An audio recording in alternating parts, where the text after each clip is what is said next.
Welcome to the Sencast. My name is Dale Pickles and I'm the host of the Sencast, and I'm also the managing director of B Squared. If you are a new listener, then welcome to the Sencast. The aim of the Sencast is really simple. We want to reach lots of people and help us all learn more about special educational needs and disability. In this episode, we're discussing how to support PDA pupils. My guest is Clare Truman, an educational consultant from Spectrum Space. And Clare specialises in PDA and is currently completing a PhD exploring the educational experiences of PDA learners. The Sencast is created and produced by us here at B Squared. We are here to help show the small steps of progress pupils with SEND make, and we can help schools to show that progress for a wide range of abilities and ages, whether they're engaged in subject-specific learning or not yet engaged in subject-specific learning. But if you're a primary school struggling to show progress or trying to identify where people isn't making progress, we can help.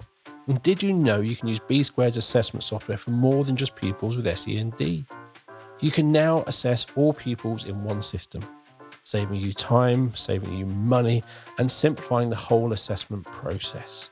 Visit the B Squared website or click on the meeting link in the show notes to book a meeting with me to take you through our assessment software and how it can help you. Now, let's get on with the podcast.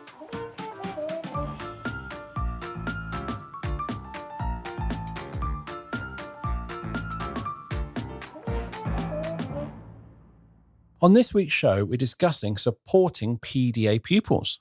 My guest this week is Clare Truman. Clare has come back and she is an educational consultant from Spectrum Space. Clare specialises in PDA and is currently completing a PhD exploring the educational experience of PDA learners. Between 2017 and 2019, Clare ran an alternative education provision with children with PDA. She now provides distance learning packages for PDA children who find it difficult to access school. Clare has also written a book to support teachers with PDA and delivers talks at various events around the UK. Welcome back to the show, Clare. Thank you for having me. You are welcome. So one of the things we discussed before we started recording is identity first language. Yes. So in that intro, I'd written learners with PDA and PDA learners, and they are PDA pupils, aren't they? Most people prefer the language of PDA pupils, yeah. Rather as opposed to someone with PDA. Yes, that's most people's preference. That's the thing. Go with the majority, ask the individual. Yeah. Okay, so we've already recorded a podcast about what is PDA. And I ask you lots of really random questions to get my knowledge and my understanding hopefully quite close to what it should be. But today we're discussing how to support PDA. And as we discussed before, this starts with collaboration. Yes. We don't always have time for that in school. Yes. And that's probably one of the biggest barriers, I suppose. Time is one of the biggest barriers. I would say the biggest barrier is shifting your mindset. Yes. So supporting PDA learners can be very different from what you learn in teacher training, from what you practice every day. So shifting our mindset is probably the biggest challenge. That's the thing. I think, yeah, on our previous one, we talked about the hierarchy of teacher, child down here is just not existent. If you're PDA, we're all the same. Yep. So this is what we're doing today, children. This is what we're doing. We need to get that doesn't apply. That makes no sense to that person because who are you to tell me? Because we're the same level. Yes, exactly. And that's the thing. That's the real shift of mindset you've got to take. Yes.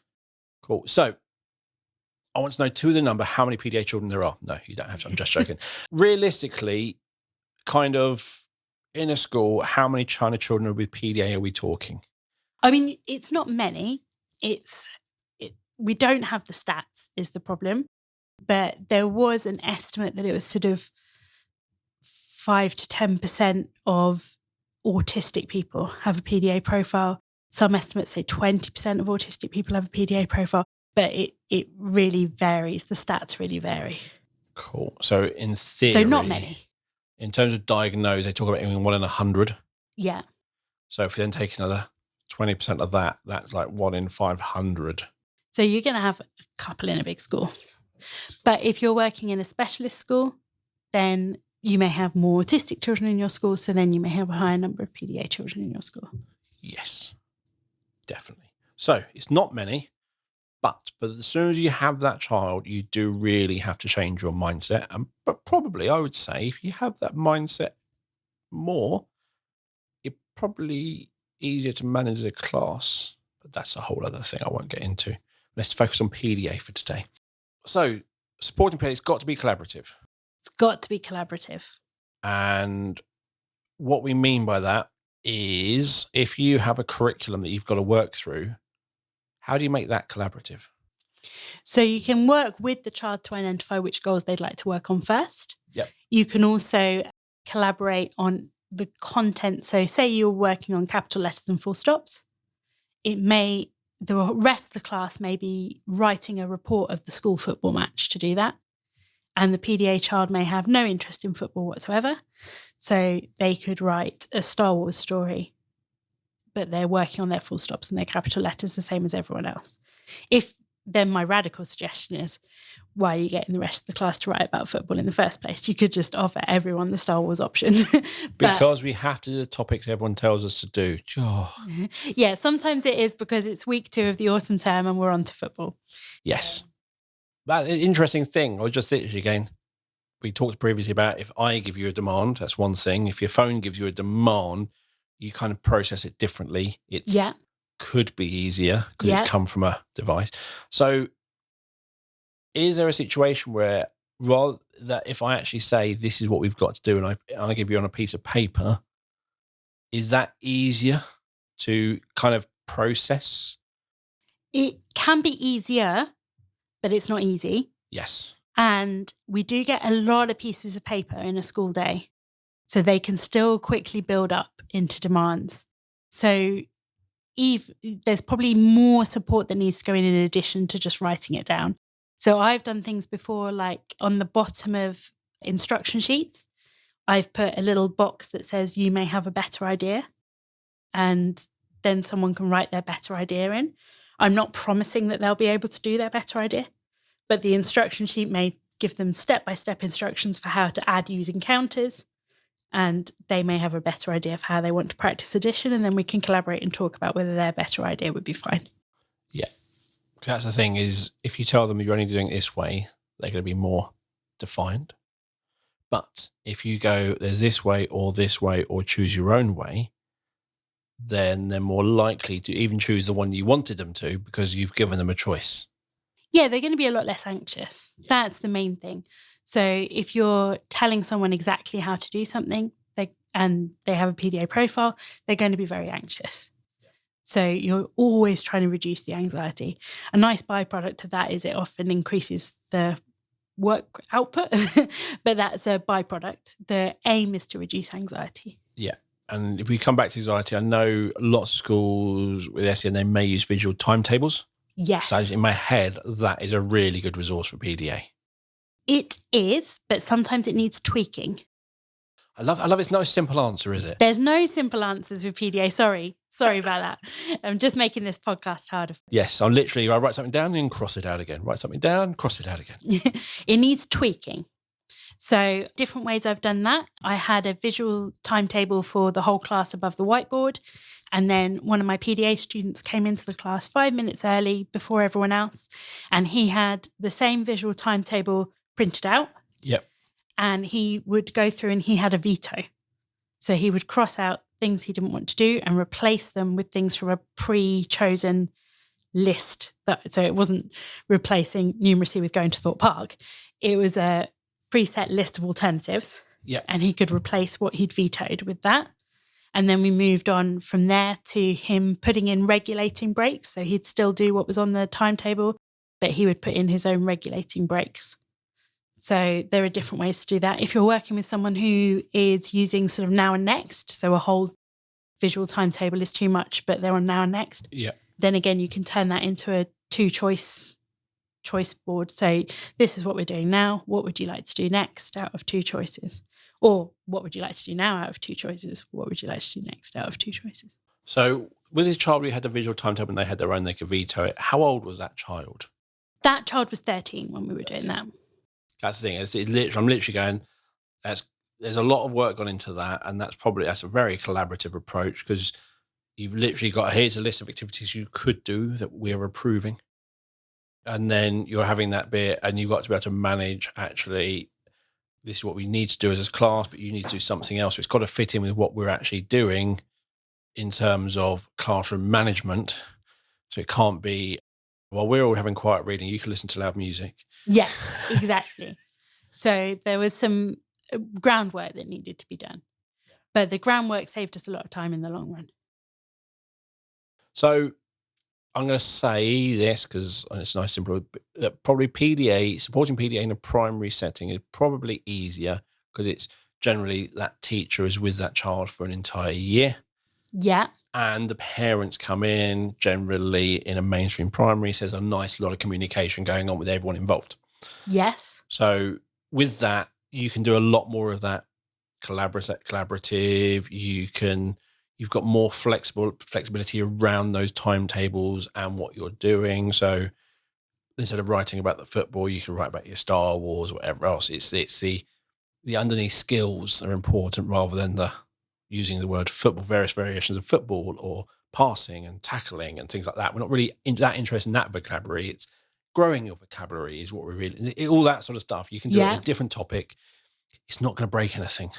Yes. Yeah. So in primary, I'm going to say easy, but my head says supporting PDA is not easy.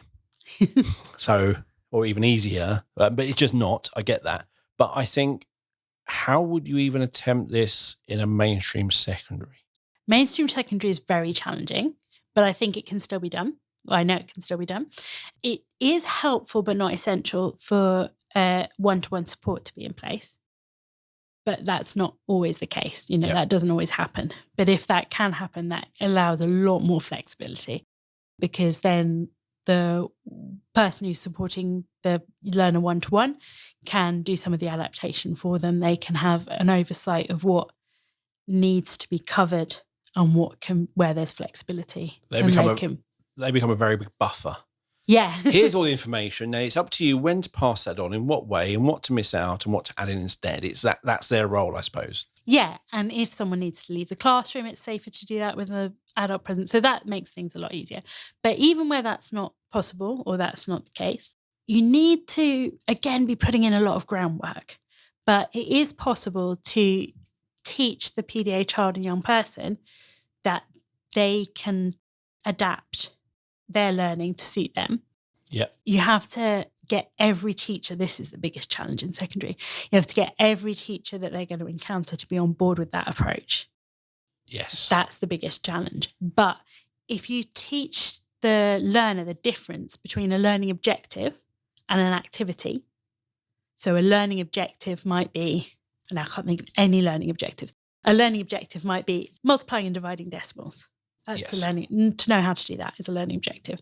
An activity might be a card game that a teacher's invented. If you teach their child, or the young person in this case, the difference between the objective and the activity, then they can veto the activity, but they've got to stick to the objective. Yes. It's almost like the objective is a non-negotiable. Yeah. The activity could be a negotiable. Yes. I think we still got to work towards that. And although we've said we're going to do it this way, actually, if there is a way which makes more sense to you, as long as the outcome, that objective is still worked towards, then life will be good. Yeah. And there may be days when actually even the objective is too much. And then the aim is keeping everyone safe and everyone happy and everyone healthy. So then you teach PDA, children and young people, what the safe way of dealing with not being able to be in that lesson is, or the safe way of not being able to learn right now is. So maybe it's to go to the SEND base, if there is one, learning support base, student support office. It's all about upskilling at secondary level.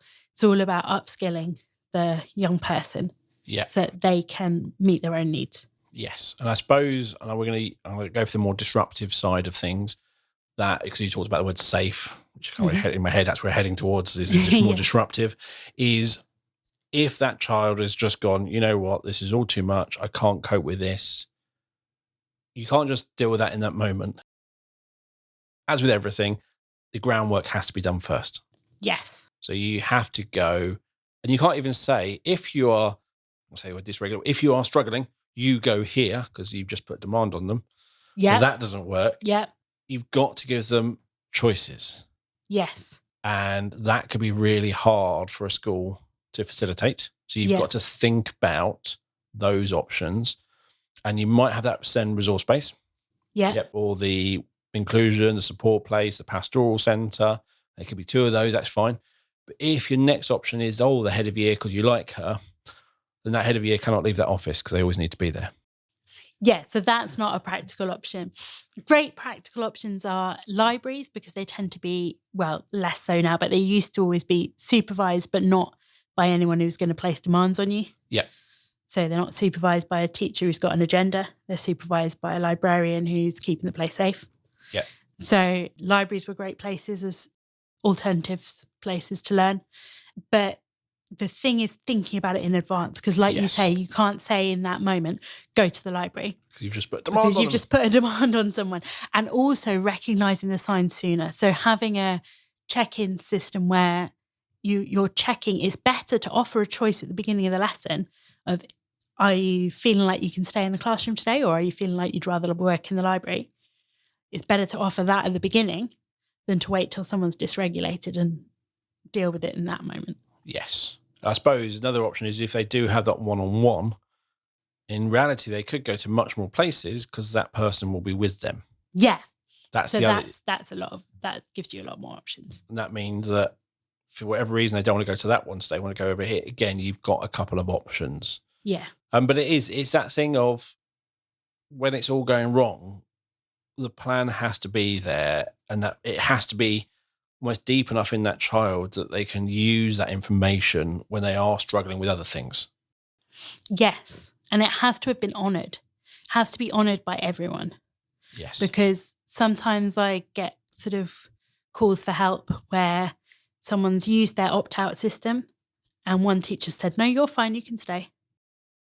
But I say and I get this, and there's a whole thing with secondary schools of saying you can't use toilets at various because it's vaping and almost deciding whether or not someone needs a toilet because of people vaping. It's like, but I need a toilet. No, you don't. With PDA, you can't just say no. If you are signing up to this child needs to be able to leave the classroom when they need to, then nothing should get in that way. Yeah. You've got to honour what you've said you're going to do. Because if you don't do that, at the moment the first person doesn't honour that, it's going to go really badly after that. Because then you can't trust that system at all. Exactly. So you have to, and what you might think, looking at the outside, is they are fine. But you're looking at the outside. You're not looking at what's going on inside, which might be about to boil over. You're just seeing how they're presenting and going, well, you look all right. And a lot of PDA children and young people mask. Yes. So the anxiety may be unbearable on the inside, but the outward presentation may not be anything that anyone's noticing. So it's about trusting that individual and building that relationship so that they trust you. Yeah. And that's the thing is you might see a child leaving your classroom looking calm or not distressed or not throwing anything. And you might be able to go find out, what happened? Oh, no, they just went and sat in the library. You might thinking, so they didn't need to. No, you're kind of just making all that judgment from the external view. You're literally not seeing them sitting there holding a book or whatever they're doing in that room, but kind of dealing with things on the inside. You're just looking at that external presentation, which can give you the wrong information. And also, if you're waiting till you see someone throw something, you've left it far too late. Yes. So, and all you're teaching somebody in that situation is, I will only let you out of the room when you've thrown something. Whereas if you honour somebody's, I need to get out, or I'd rather leave, please, then you're teaching the lesson that is how to avoid the demand when you can't cope with it. Yes. And then what's more likely to happen, sometimes, maybe, possibly, is they now trust that system. So you might reduce that anxiety slightly because they know that if they need to, they can leave. Definitely. Whereas that first time, they're not really trusting you. They'll leave it a bit longer and then go, I really need to. And you said I could, so let me, I can go. The next time it was like, well, I know I can go if I need to. So you're slightly more regular. It's that in my head, that's the sort of thing. The first time you test it, you're going, oh, this is all right. Okay. So I cope with it now because I always know I've got this exit. I know. Yeah. But so you have to, and also I think when you get to the point where you're throwing something, then that you're definitely not allowed to throw things in school. So therefore, after that, any response from someone is about you throwing the chair. Yeah, it can be. And that's another thing that about supporting PDA children and young people.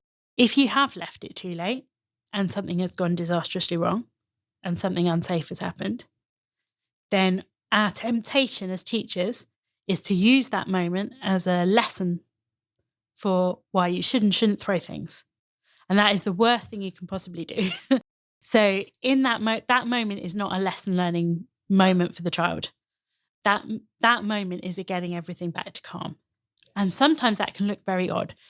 I've suddenly burst into knock jokes in the middle of things flying around because that was how to reduce someone's anxiety. You're just looking to reduce anxiety in that moment and keep everyone safe.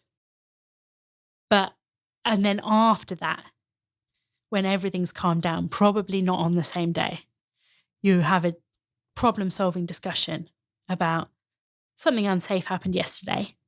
What can I do and what can you do to make it easier for that to not happen again? Yes. You know what my next question is going to be. What's your next question going to be? I need a knock joke from you now. Oh, now I can't think of one off the top of my head. I can tell you a joke though.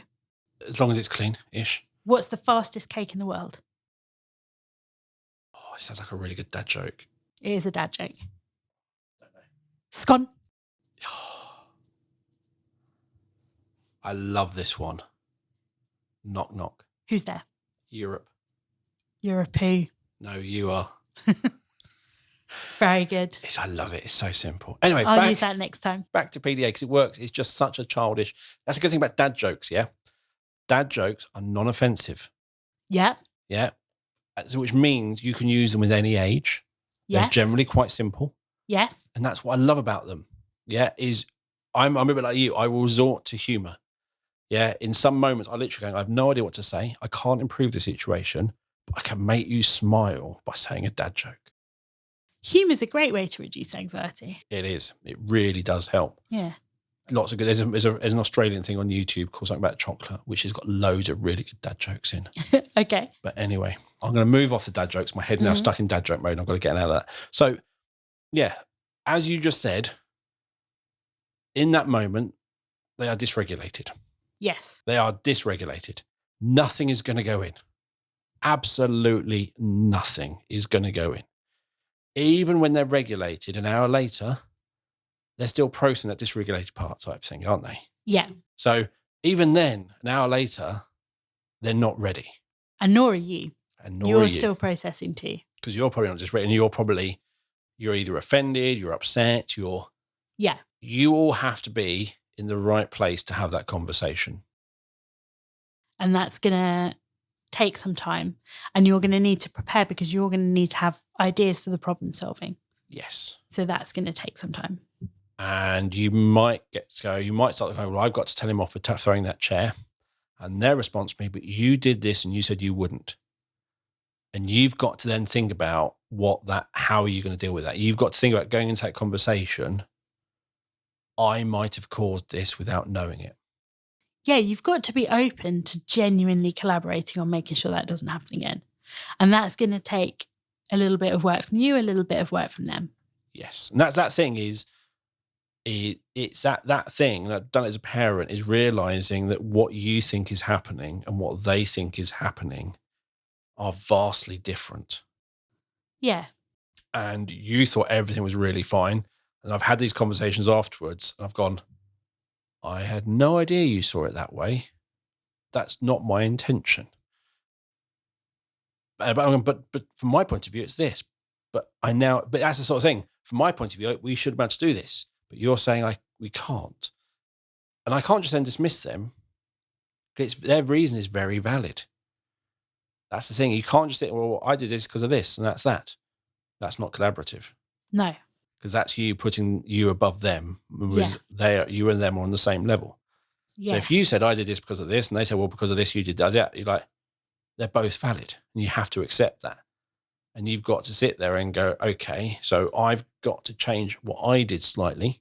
It might not be much of a change, so we actually have that collaboration. But that's the thing, I think sometimes we go in and we think, and I'm talking about my own personal children, it's their fault. They reacted, that's on them. Generally, what I've learned is they didn't know how to react because it was a new situation, or I didn't understand the impact it had on them. And often, the reason they reacted is actually down to the situation I put them in or something I've done. It's two people in it. It's always two people in an interaction, and there's always room for both of you to move in and change what you did a bit, or almost always. Yeah. I mean, if it was an unsafe situation and you had to act to keep everyone safe, there might have been limited things you could do differently, but you can still work together on how do we prevent someone being that anxious again. And we've got to remember, we are generally in the position of holding the most information. Yeah. And we might have decided to share certain information with them. And sometimes those bits we share help. Sometimes they're the bits, there's other bits we should have shared, which would have helped the situation. But we didn't think that was necessary and things like that. So we've got to think about, we are in a position a lot of the time of having all the information, which is why we did this, which because of this, because of this, because of this. But we don't give that information to these children. And sometimes having that information helps them understand why things happen. And we don't always listen to the information we're getting back either. No. So there was some research that was done by Stewart et al., and they noticed that often behaviour was escalated to a dangerous point for PDA children and young people. Behaviour was escalating to a dangerous point when other calmer attempts to avoid a demand had failed. So the young people were saying, I can't do this, and were being told, yes, you can. And that was where the problems were occurring. But if someone had listened to, I can't do this, and not said, yes, you can, but said, let's find something else for you to do instead, then it wouldn't have escalated in the first place. Now, somebody listens is going, but we have to do what the teacher says. There's that kind of, if I say we're doing this, this is what we're doing, kind of mentality goes on in school. And there are so many reasons for it, and I get it, and it is. But generally, even in most situations, if someone doesn't want to do something, there's generally a reason. Children don't want to be naughty. If they see a reason for it and they get it and they understand it, they'll do it. So if someone's saying, I don't want to do it, the answer shouldn't be, well, you're going to, in any situation, because you've just got to sit there and go, there should be a reason. There's a reason they're saying this, or there's a reason they can't do the work. So PDA or not, you shouldn't just go, well, you're going to, or you can.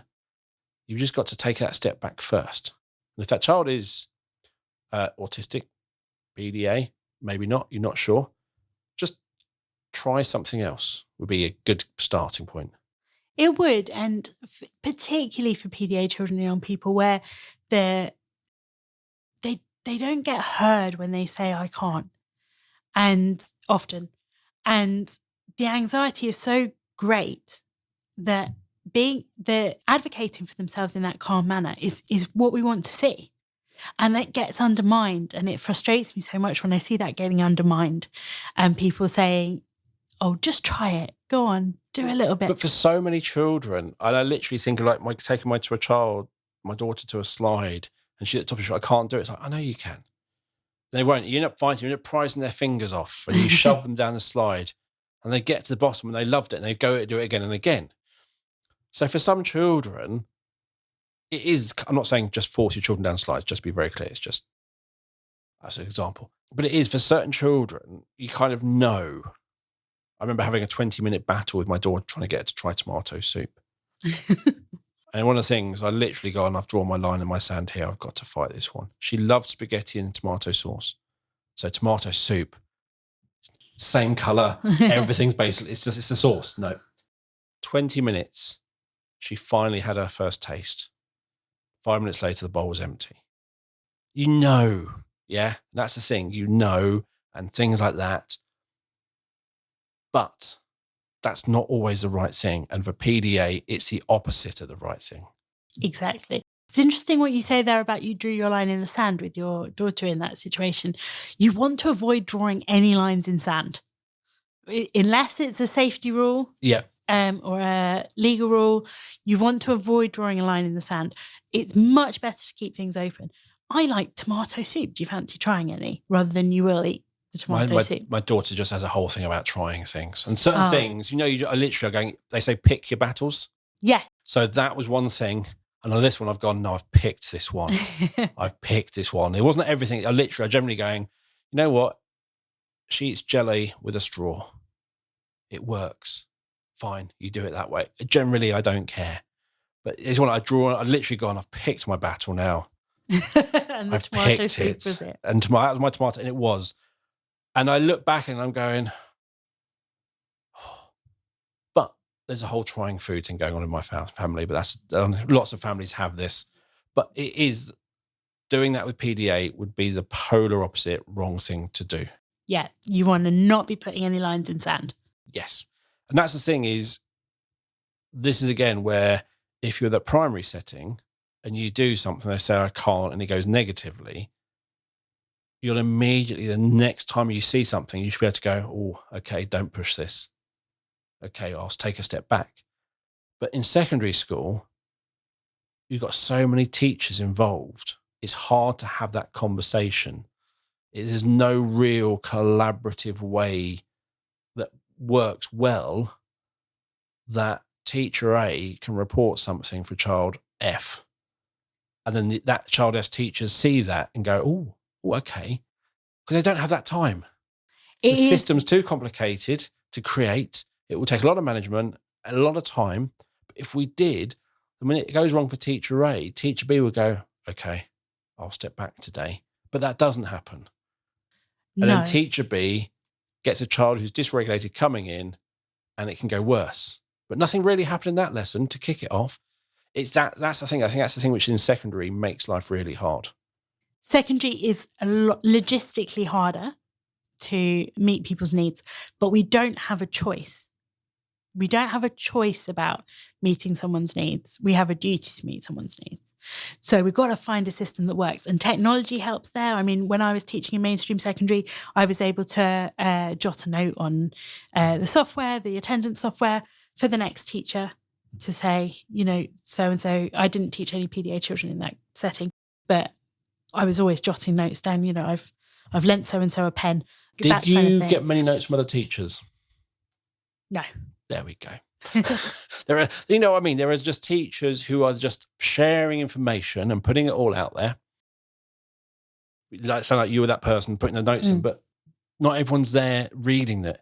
So you're almost like you're putting all this information out, but it might not have been accessed. And that's the sort of thing. It's that having that time to read it and share again. It's another level of work, and some people will do it, but I think a lot won't. And I wish that they had more time in secondary to do these things, because I think, especially where I know it's only 15% of schools apparently do most of the exclusions. It would probably make a very big difference if there was this thread of conversation, joining these staff together to actually sit there and go, hang on, there's a pattern here. Yeah. It's tricky. It is logistically tricky in mainstream secondary, but it's still doable. You've still got a SEND team, you've still got a SENCO, you've still got form tutors who are going to be able to form a better, stronger, probably relationship with the child. You can generally pinpoint a teacher that's got a strong relationship with a child. It might not be the form tutor, it might be the PE teacher, it might be the maths teacher. And you can use that mine that person for information. How did you get that strong relationship? Sometimes it's about recognizing that someone's style doesn't suit and saying, actually, this teacher's style is not going to suit you for a little while. Let's find another way for you to learn this content while we iron that out. But we don't have the option of saying this is too hard. These children are in our classrooms. Yep. They have needs that need to be met, and that's our duty. The problem is we are sometimes not meeting that need. We are often not meeting that need. Yeah. But what happens is for that explosive PDA child where that need is not being met, they explode. And then often that blame is put on them. Yeah. And that's the thing, is the support should be there. But I know some schools, and I bet no one listening to this podcast believes that, but I bet they've come across someone who believes that stuff like PDA or SEMH is an excuse. That's the problem you have. There's sometimes these secondary people who see things like it's an excuse. It's not real. And I've seen this a few times, and it really, really winds me up that I see people who still don't get it. I see that in training sometimes. It's not real, and what have you made up now? But I try and appeal to people's empirical side in that situation. So I say, okay, we've got the same goal. We might have different ways of coming at this, different approaches, different ways of thinking about this, but we've got the same goal. We want someone happy, safe, and learning. Yeah. Your strategies so far, are they leading to happy, safe, and learning? If not, would you be willing to try this and see if it leads to happy, safe, and learning quicker? Yes. I think it's a whole school mindset change. And that's the thing. I think one person changing their mind in one school isn't huge, and it might not have any effect. You kind of got to get that whole school to change. Yeah. And that, when you start having that, and what works for SEN works for all. And if you support that PDA child better, there's less disruption, and every child benefits. There's benefits at every single level. And it starts off with that child being more regulated and getting more out of education and more out of life and being happier. But it's also that it's less stress for the teacher. It's less interruption for the rest. It's benefit. It's just a lot of benefit. What's the cost? That's a bit I always sit there and going, you're saying why you won't, but I don't get why. I suppose the cost, people feel like the cost is time, but the time dealing with it going wrong, the time you spend dealing with it going wrong, yes, is often a lot more than the time you could spend getting it right. And generally that time is a lot more stressful. Yeah. And more people involved who are then stopping other things. So that's the sort of thing. I mentioned this with Super Nanny. I remember, and I always use it, a good example is going to the supermarket with your child. If you go unprepared and you see these parents shoving them in the trolley and trying to get through it as quickly as possible, no one's enjoying it. The kids are in that trolley crying, trying to reach out for things, pushing their hand, just hating the experience. And that's you're unprepared. And then you'll get home and you've got to deal with it all and unwind and you're stressed and all that lot. And Super Nanny said is that just give the child a shopping list, get them to write the shopping list at home. Even if they can't write, just give them a pen and paper and do mark making.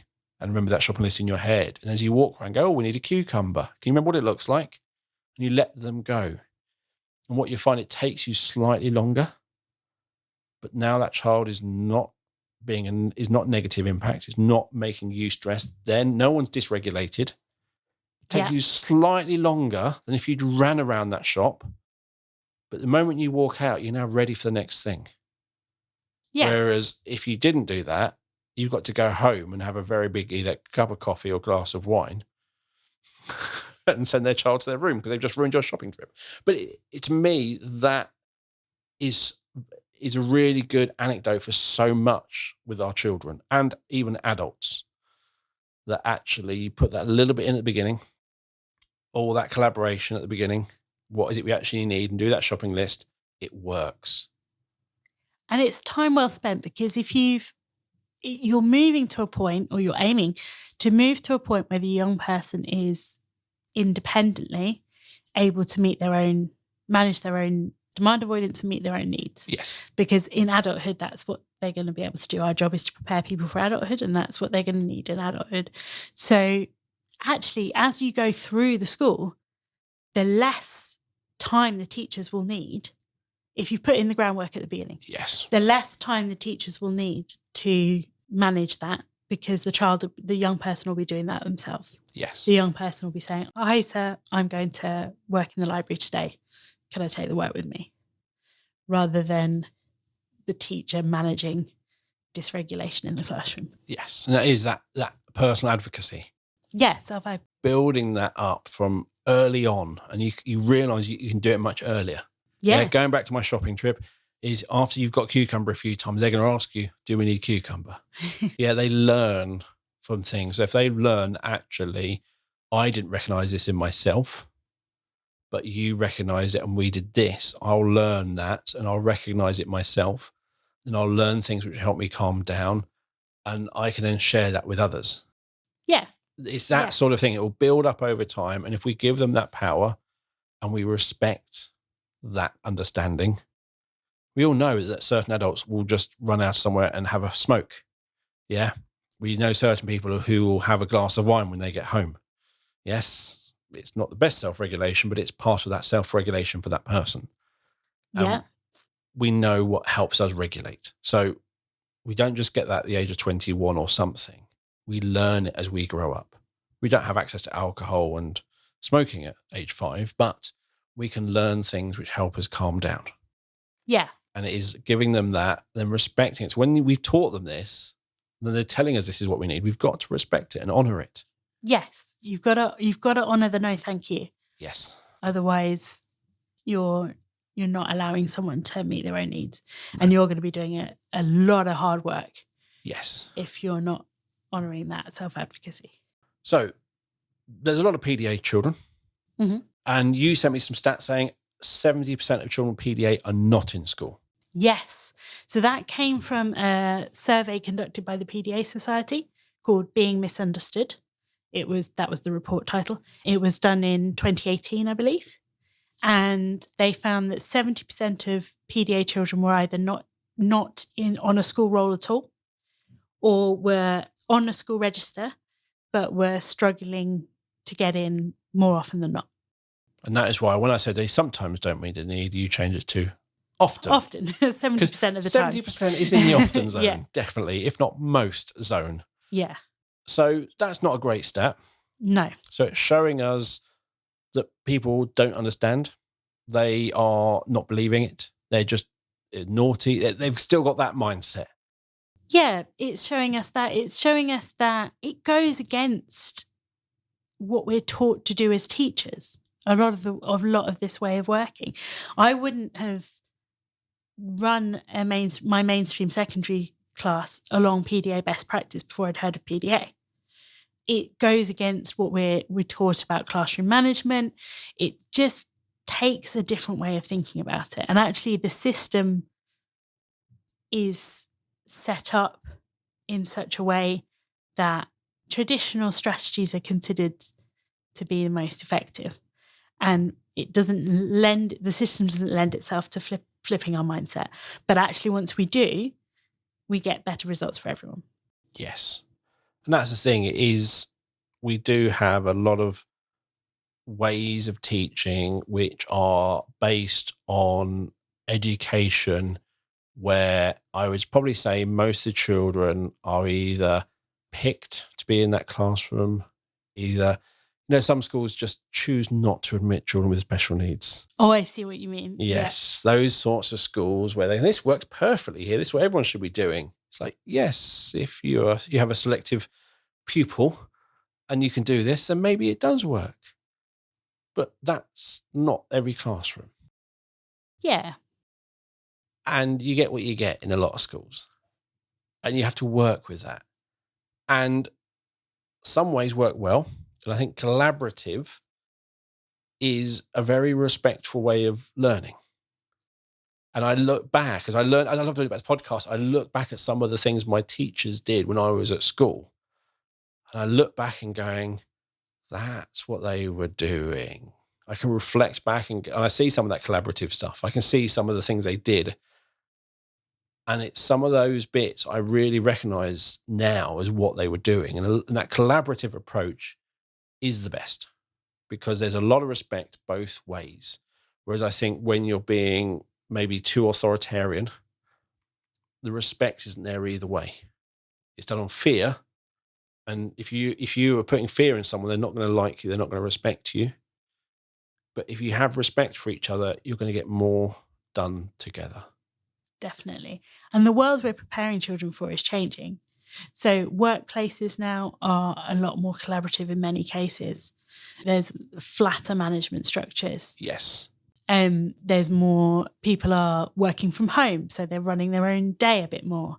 There's an awful lot more collaboration that needs to happen in people's working lives to get through your job. Yes. And the more we can prepare all children for that, the better. And that happens to be the best PDA strategy as well. Yes. I know. So our office here, which you've had a look at, is I don't have an office. I'm in with everyone. Yeah. Because we are together. We are a team. We are, to me, the same, and everyone has an equal voice. Yeah. And I love it. And it's great. I tried to sit in an office. It felt really horrible. I didn't like it. So I sit with everyone because we are a team and we work together. And that's what offices look like for the most part now. So classrooms could look like that. They could. But, and this is a bit, I get, we kind of do this because we're adults and we've learned loads of things and the way we work. And we've learned all these things. And at school, you're teaching these things. So I get certain things are different, but in reality, the best way of teaching is by doing. So we should be changing that classroom approach. There's lots of things we should be changing because we're seeing lots of things where it's not working currently. And I think there needs to be a change coming. And all these things we're talking about, supporting PDA will make a very, very, very, very big difference. I think for most people, most pupils, it will make a difference. Yeah, it's win-win. Yes, definitely. Right. Anything else to add before we go? My last thing would be prioritizing demands. So not every demand needs to be put in place. So my first thing I do when I go into schools is I get a stack of Post-it notes and a giant cup of coffee. And we put every demand that the child is encountering in their day on a Post-it note. And then we whittle them down. Which ones do we need? Do we need underlining the date in a black ink using a ruler? Do we need that one? And I would say really, really pick the demands that you need. It's going to be a legal rule or a safety rule, generally speaking. Anything else, negotiate and collaborate. Yes, that's a very good point. And I know we discussed that safety rule, one of that, and everything else is non-negotiable. Everything else is negotiable. Yeah. And that's the thing is, you might have a very good reason for it, but in reality, in the scheme of things, is it that important for that pupil? And just to be clear, when I'm saying that, I'm not saying we shouldn't have expectations of these children. Yeah, I'm not saying they don't matter. I'm not saying that at all. I'm just saying what's really important for them. And there's a whole safety, But then we get into it's what's important for them. Yeah, it might be the same as everyone else, but it might be slightly different. Yeah. And we talked about in the last podcast about, I said the word normal. You talked about interactions, which is a much better way of saying it. And it is, for them, it's being able to interact with others more in a more regulated way is actually the aim for that child. Yeah, it's sort of the same as what we said on the last podcast, that we're trying to get the most out of life for them. Yes. And underlining things in a certain colour doesn't get you much out of life. Doesn't get you much out of life. Now, I'm sure some listeners has got a very good reason, and I get that. But that's the thing where that reasonable adjustment, yeah? And that's the thing is, we judge people on what we see. Yeah? So we're podcasting each other. I see you, you see me. I'm making a load of judgments around you because you look like a normal person.